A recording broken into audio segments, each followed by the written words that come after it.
오늘 하나님께서 주실 말씀은 시편 131편입니다. 131편 1절에서 3절 말씀.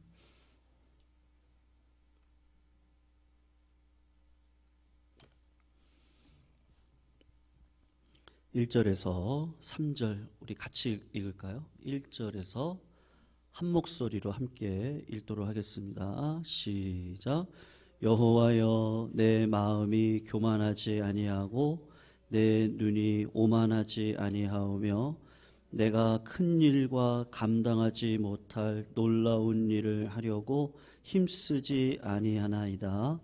실로 내가 내 영혼으로 고요하고 평온하게 하기를 젖된 아이가 그의 어머니 품에 있음 같게 하였나니 내 영혼이 젖된 아이와 같도다. 이스라엘아, 지금부터 영원까지 여호와를 바랄지어다. 아멘. 성도님들, 시편 131편은 우리가 읽었던 것처럼 세 구절에 지나지 않는 아주 짧은 구절이지만 이 메시지를 곰곰이 묵상을 하시다 보면 굉장히 강력하고 대단히 중요한 메시지구나라는 것을 깨닫게 됩니다. 오늘 1절 말씀에서 시편 기자가 자기의 교만을 버렸다 그렇게 이야기를 합니다. 여호와여, 내 마음이 교만하지 아니하고 이렇게 말씀을 하고 있습니다. 우리가 흔히 어떤 분들, 자신감 있는 분들을 볼 때 뭐라고 얘기하죠? 겉으로는 말씀들을 다 안 하시지만 속으로는 야, 저 사람 참 교만하다.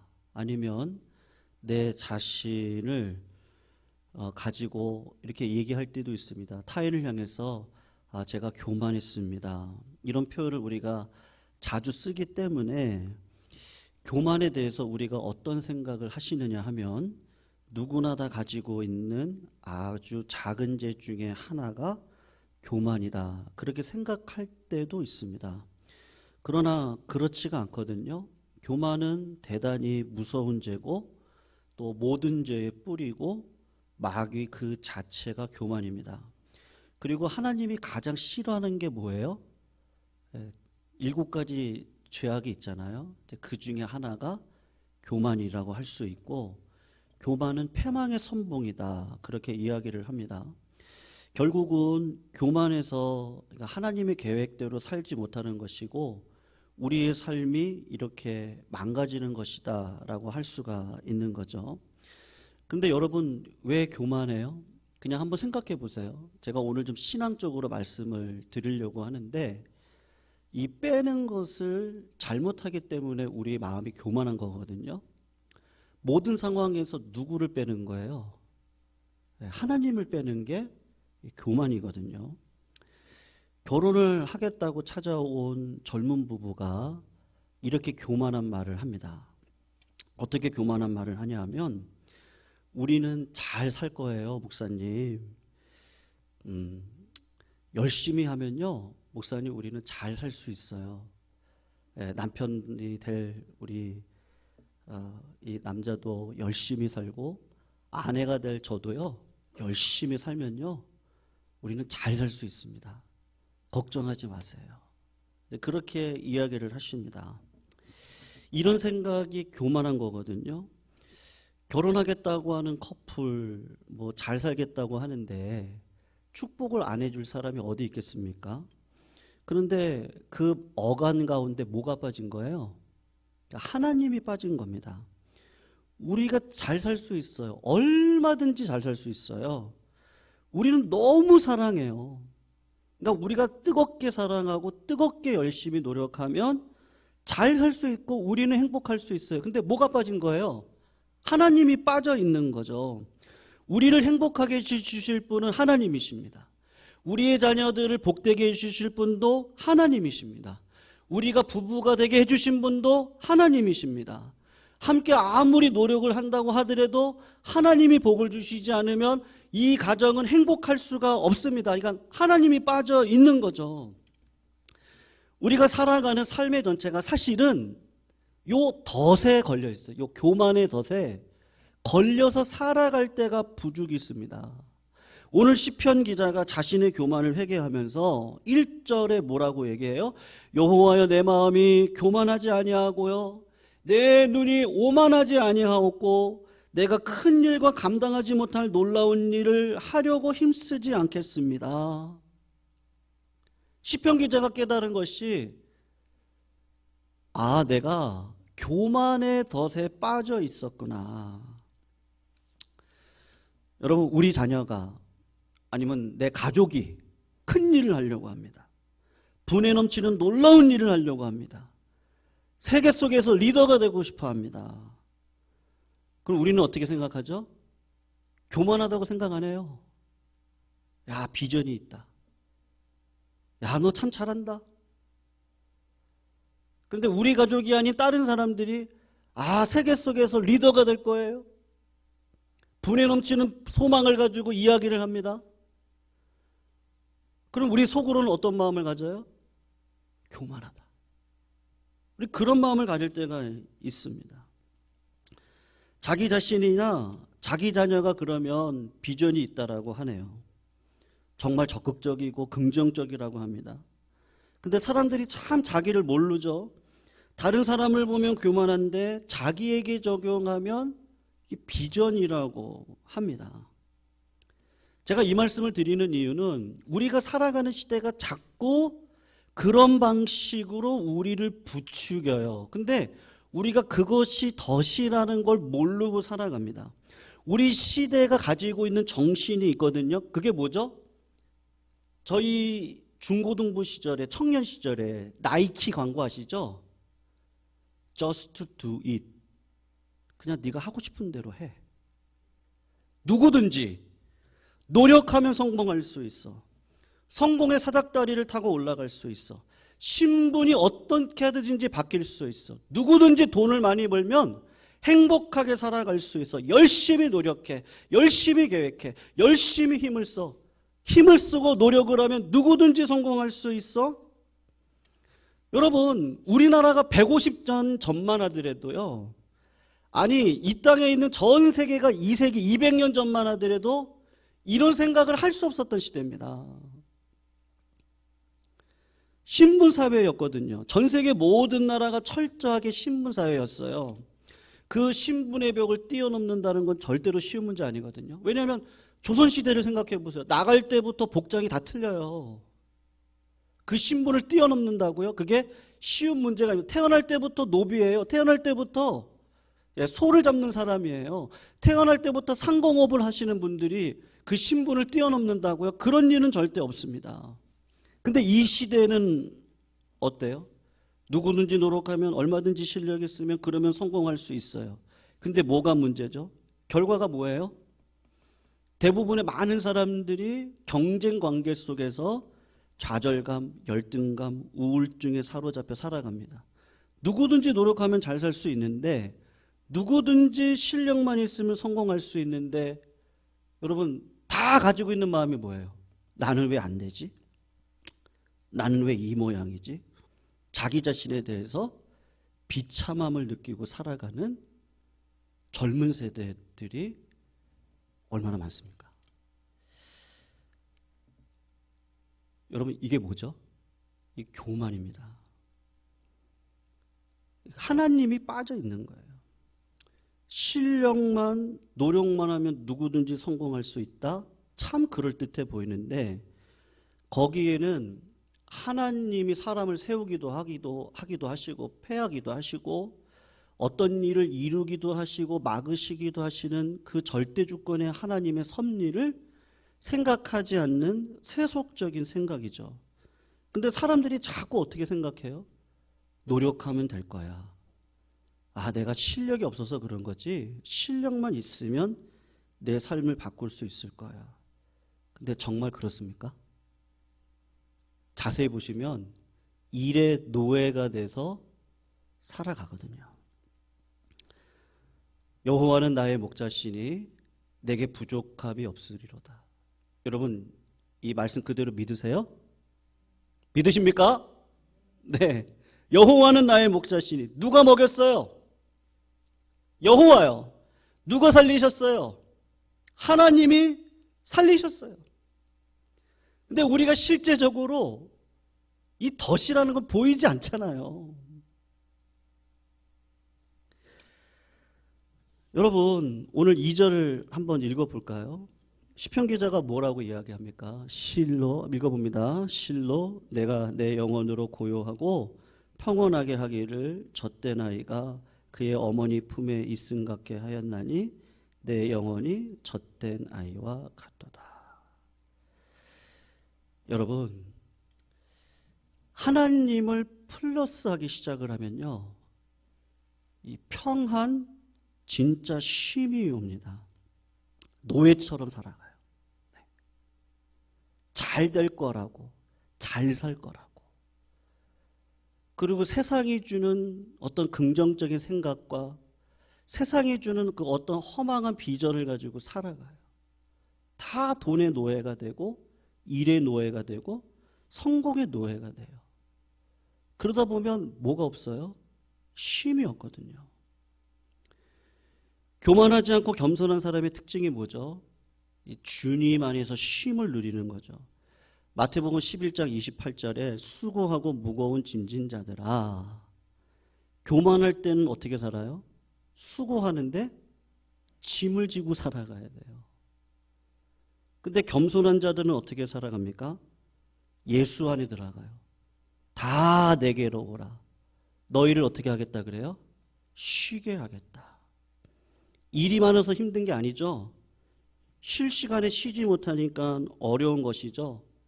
근데 그 쉰다는 게 뭐가 쉬어야 되는 거예요? 이 마음이 쉬어야 되는 거 아니겠습니까? 그러니까 예수님을 믿으면 모든 것이 주님의 손에 있기 때문에 주님의 손에 모든 것을 맡기고 진짜 쉼을 가지고 하나님 앞에 부르짖는 믿음의 인생을 살아가는 것인데, 예수님 안에서 우리가 누리는 가장 놀라운 복이 뭡니까? 성공하는 것, 부유한 것이 아니라, 해봤잖아요. 우리가 성공 많이 해보지 않았습니까? 근데 쉼은 없는 거죠. 그래서 진짜 겸손한 자의 복이 뭐예요? 쉼을 누리는 겁니다. 시편 기자가 그것을 깨달았어요. 그래서 오늘 3절에 이스라엘아, 우리 성도님들이여, 여호와를 바라보십시오. 그러면 하나님께서 진정한 쉼을 허락하여 주실 겁니다. 그렇게 말씀을 하시는 것이죠. 여러분, 이번 그 이스라엘에서 지금 전쟁이 일어나고 있잖아요. 아마 그 이란이 지원하고 있는 레바논의 거점을 두고 있는 헤즈볼라가 전쟁을 일으킨다면, 참전을 하게 된다면 이제 전쟁의 양상은 많이 틀려질 겁니다.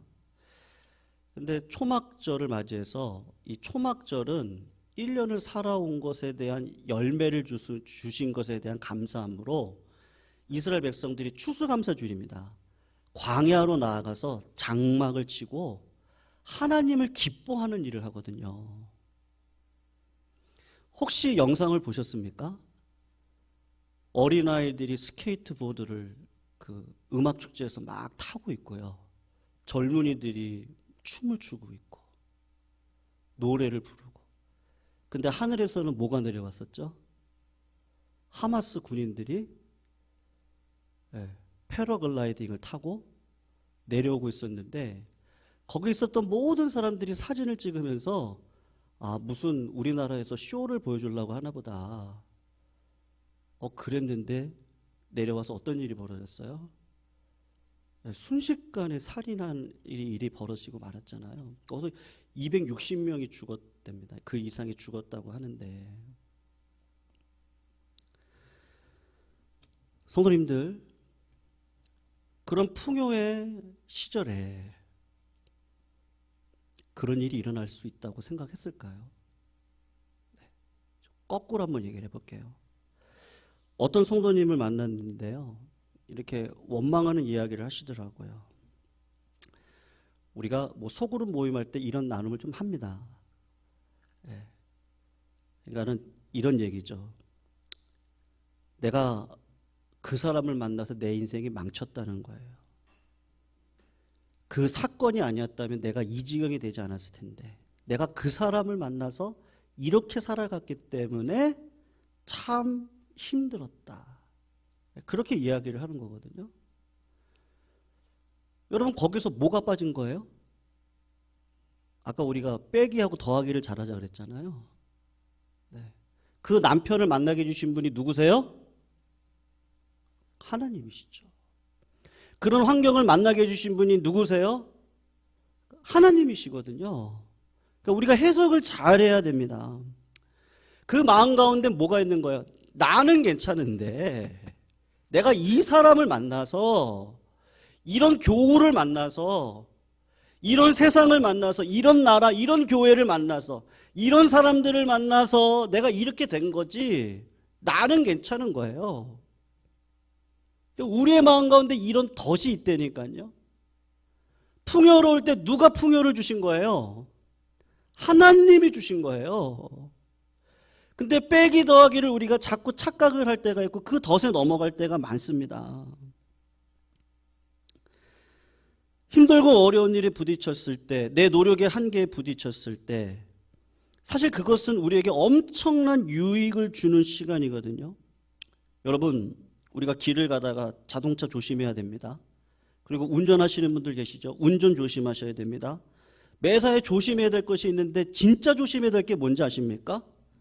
하나님께서 된다 안 된다 결론 내리기 전에 내가 안 된다, 내가 된다, 아 이건 끝났다, 아 이건 아니다, 그렇게 결론 내리는 거, 그거 하지 말라는 거예요. 근데 우리 마음 가운데 뭐가 있습니까? 늘 그런 덫이 있어요.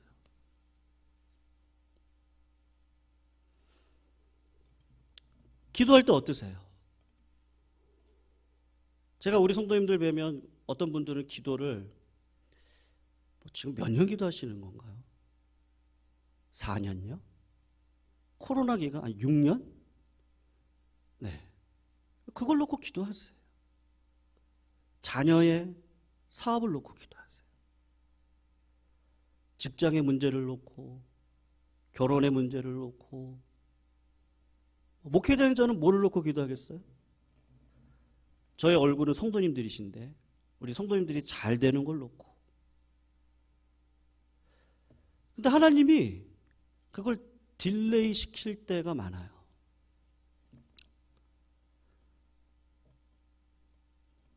교만할 땐 어떻게 하는 거죠? 나는 기도했잖아요. 저 열심히 기도했잖아요. 저 하나님 앞에 온전히 산다고 했잖아요. 근데 하나님, 어느 때까지예요? 왜 안 해주시는 거예요? 도대체 뭐가 문제예요? 자꾸 하나님을 내 인생 가운데 빼요. 네. 진짜 믿음이라는 게 어렵더라고요. 내 기도와 하나님의 뜻이 다를 때도 플러스 하는 게 어렵더라고요. 아, 하나님의 뜻이 있겠지? 그래, 조금 더 기다려보자. 어려움이 있어요. 하나님이 이것도 허용하신 거거든요. 근데 우린 자꾸 하나님을 빼요. 제가 오늘 설교 제목을 교만의 덫을 피합시다. 우리가 신앙생활을 한다고 하는데요, 이걸 자꾸 잊어버려요. 자꾸 잊어버리더라고요. 저도 제가 이번 주 어떤 성도님하고 이런저런 이야기를 하다가 지난번에 제가 이런 이야기를 했는데요, 월요일날 새벽에 와가지고 막상 딱 기도를 하는데 내가 하나님의 생각을 제한했구나, 내가 믿음이 없었구나, 하나님 그 마음을 주시더라고요. 참 감사하더라고요. 하나님이 계시는데 그 하나님을 바라보고 내가 오늘도 다시 믿음으로 걸어가야지. 제 본성은 자꾸 땅을 봐요. 제 본성이에요. 자꾸 땅을 봐요. 땅만 보니까 뭘 먹을까 입을까 마실까 자꾸 내 생각만 가지고 이걸 어떻게 해야 되지? 그러니까 골치가 아픈 거예요, 늘. 그러니까 쉼이 없어요. 쉼이 없어요.